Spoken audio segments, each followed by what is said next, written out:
பண்ணுவாங்க. ஸோ அந்த வகையில் இவங்க +2 வந்து ரொம்ப நல்லாவே படிச்சிருக்காங்க. இருந்தாலும் சினிமா ஃபீல்டுக்குள்ளே போகணும், அதுவும் ஆங்கரிங்காக ஆகணும், அப்போ ஆங்கர் ஆயிடணும், அந்த ஃபீல்டுக்குள்ளே போயிடணும் தான் ரொம்ப ஆசை.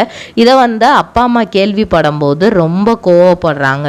நீ அதை படித்தேன்னா நாங்கள் வந்து நீ சினிமாவோட பேக் ஸ்க்ரீனில் வேலை பார்ப்ப, அந்த மாதிரி ஒரு வேலை கிடைக்கும், அதுக்காக தான் வந்து நீ படிக்கிறதுக்கு நாங்கள் ஓகே சொன்னோம். நீ இல்லைன்னா நீ படிச்சிருக்கிற அந்த பிடெக்கு ஓரியன்டாக நீ ஏதாவது பண்ணலாமே அப்படிங்கிற மாதிரியெல்லாம் சொல்கிறாங்க.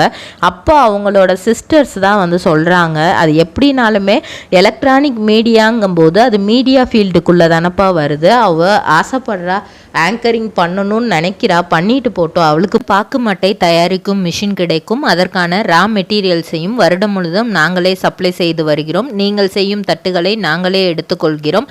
அதற்கான லோன் வசதியும் செய்து தருகிறோம்.